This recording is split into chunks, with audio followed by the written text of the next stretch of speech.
Hey, Long Beach. It's Jerlene, and I'm live.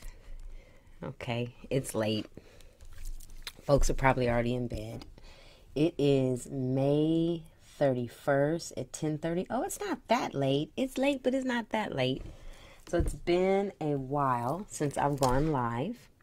You know, life happens. Life happens, and you got to keep things, focused and your priorities right. I know some of y'all miss me. Thanks for folks that have been checking in on me. And thanks for folks who have been asking me when am I going live again. I'm going live right now, but just for a little bit. See, hopefully, I don't know, hopefully I can be heard. Let me make sure I can hear myself real quick. Let's see. All right, I'm able to hear myself, so I know I got sound. So anyways, Jerlene live. Live from Long Beach. It is May 31st, last day of May, my favorite month. Just wanted to check in. Actually, I'm really tired. I'm sure you guys can see the bags under my eyes. As someone told me that they can see the tiredness in my eyes. But I wanted to go live, and I figured if I didn't do it now, I'll spend the next few days thinking about what I wanted to do and then not doing it. So I'm checking in right now. I'm actually made it home a little while ago from the Long Beach Unified School District's first Black Student Achievement Initiative Black Graduation Celebration. That's a mouthful. Yes, the first. So Long Beach Unified School District hosted its first celebration for Black students that are graduating from Long Beach Unified School District. And I have to tell y'all, a lot of mixed emotions for me. So it's 2023. Today we just came up on the anniversary of the death and murder of George Floyd. And for those of us who remember 2020, because some people seem to have forgotten, for those of us that remember 2020, it was a year of where people were coming out and they were, really talking about Black lives and how important Black lives meant and advocating for Black people and Black things. And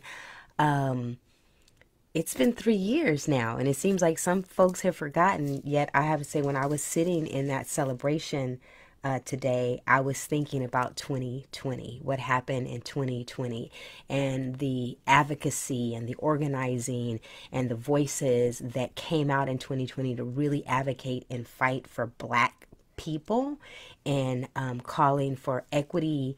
Although, I really don't like that word, y'all. Y'all know that, right? But calling for the needs of Black people to be met.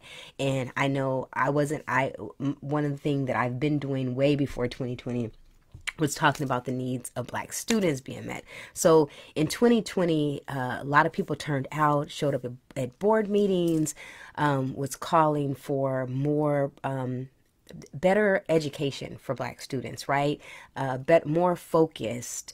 And tonight, to me, was like, it was an outcome of that. It was an outcome of 2020 and an outcome of years of people advocating for Black students and advocating for Black people.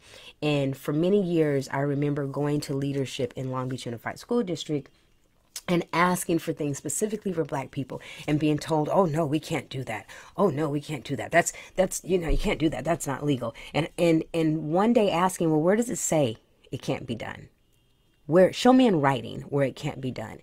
And in 2021, the Long Beach Unified School District made a commitment to Black students through the Black Student Achievement Initiative. And that initiative didn't just happen.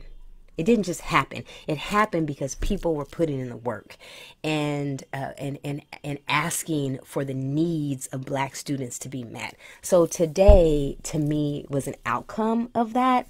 So the mixed feelings. It was a celebration. It was beautiful. It was the first. It was, I would say, it was very well, beautiful turnout.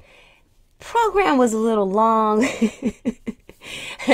But you know, it happens. You know, when you're doing something for the first time, you're trying to get it all in, right? You're trying to get it all in. So for those of us who sat through the entire celebration program at Jordan High School, a high five for y'all, because I know I was tired, I was hungry, I had a little one that was twitching, and but it's still, but still left there feeling very grateful and thankful, and being able to like sit down and look at the superintendent in her eyes and know that she wants the best for students. I really believe that the superintendent of Long Beach Unified, Jill Baker, wants the best for students. Now, the conflict or the mixed emotions. The mixed emotions, one, comes from all the work that's gone into it. So there was an excitement. But then knowing that there's so much more work that needs to be done, especially when it comes to Black students, and knowing that we're celebrating this, we're acknowledging that Black students are graduating, but where do they really stand in the scope of things? How many of them are college ready? How many of them are career ready? How many of them scooted by on the seat of their pants?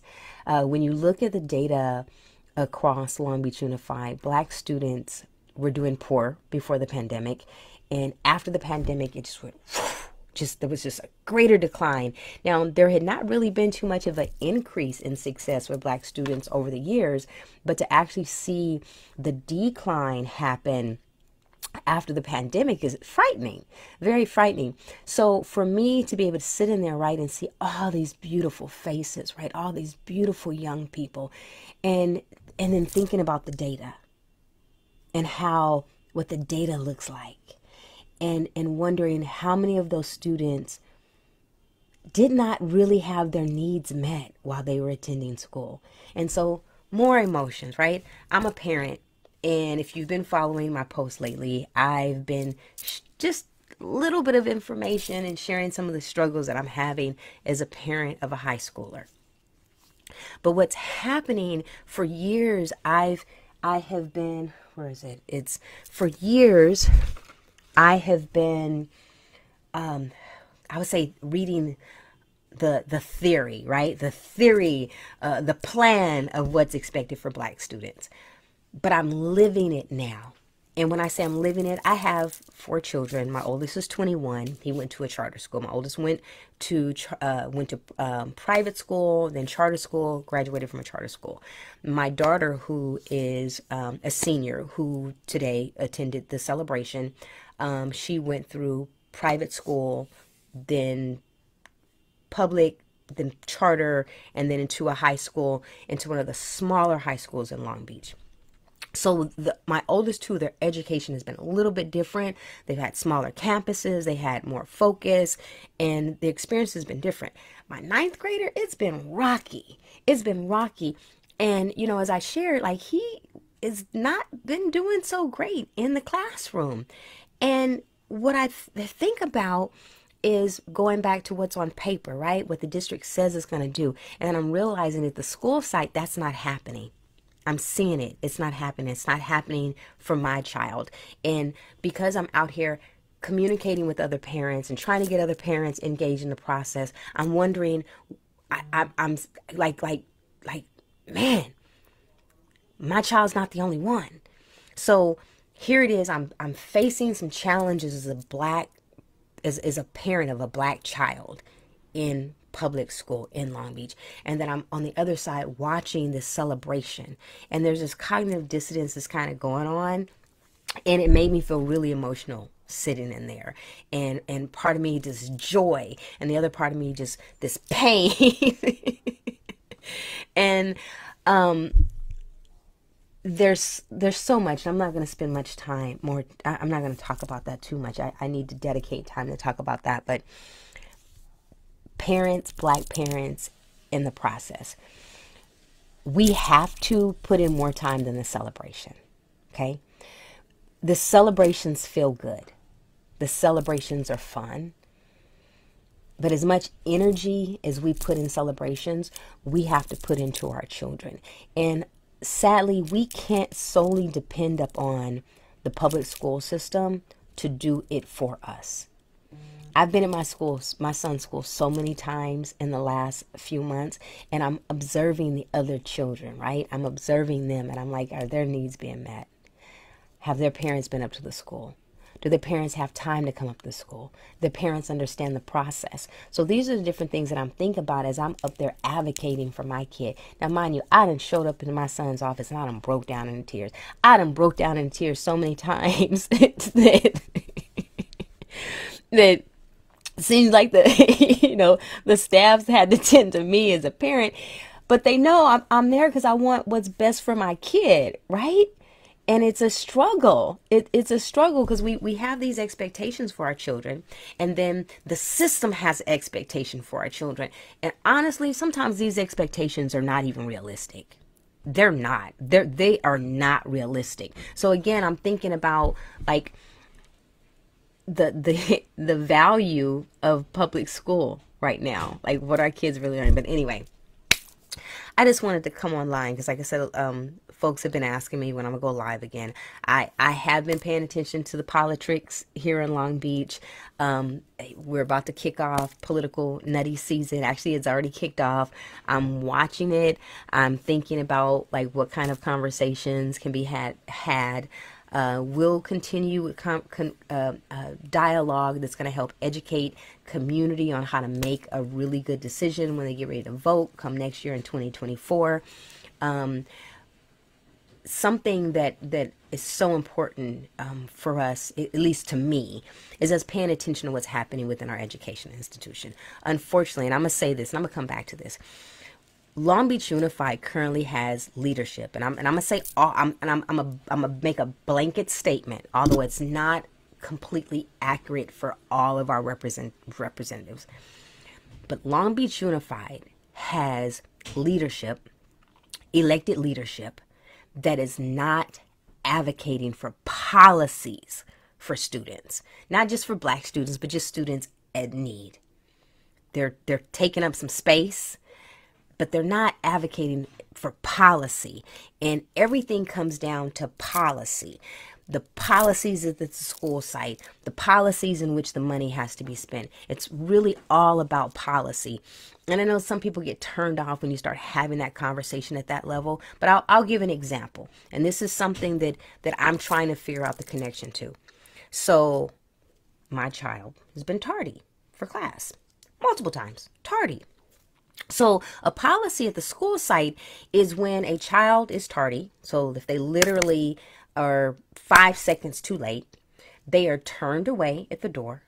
They are told to return to the front gate to get a slip and return back to the classroom. So when that happens, instruction time is missed for this child, right? For whatever child it is, instruction time is missed. It could be anywhere, depending on how far away that front gate is in that classroom.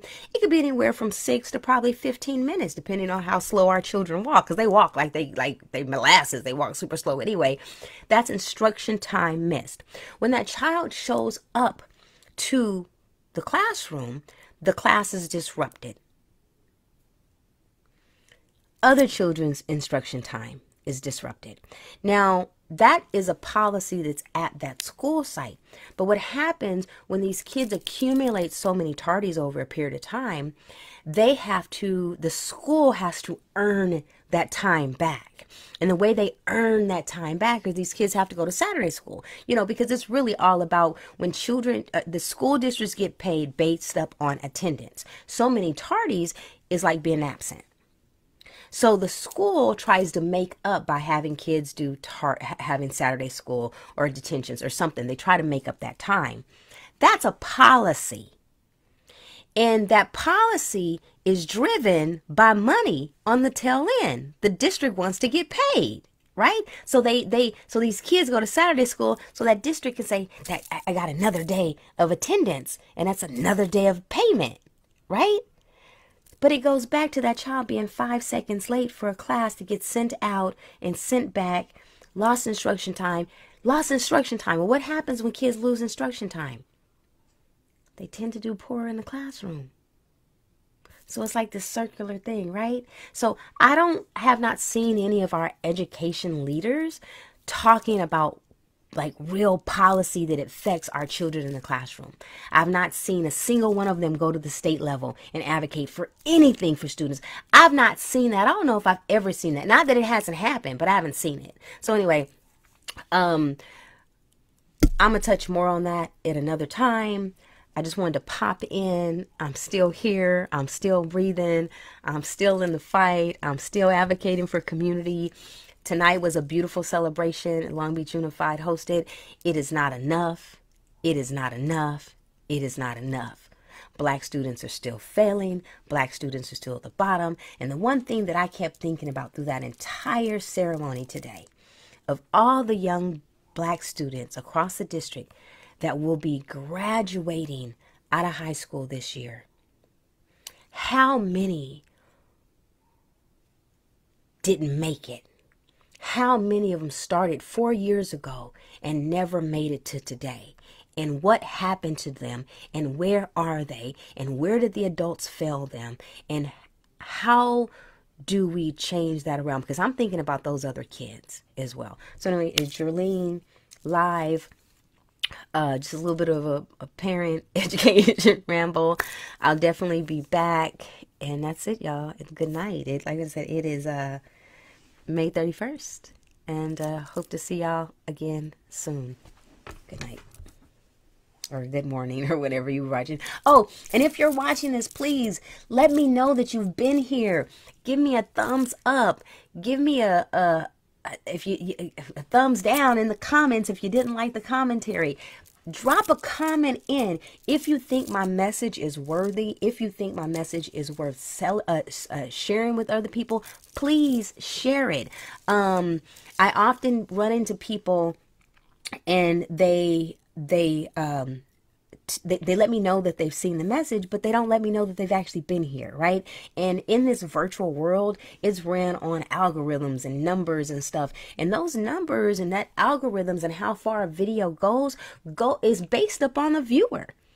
Did you view this? Did you comment? Did you react to it? So if you're watching this, please just give me a thumbs up. If you don't like what I'm talking about, put a thumbs down. That's fine. That helps the algorithms as well. But let me know that you've been here. Please share the message with somebody else. If you think there's other topics that I should touch on, please send me a message. Again, I'm just had to really take some time and focus on my family and my children, and I'm going to be easing back in. I got 10 days left of school for my kids, y'all, so hopefully I'll be able to do a lot more commentary. All right, take care, people. Good night.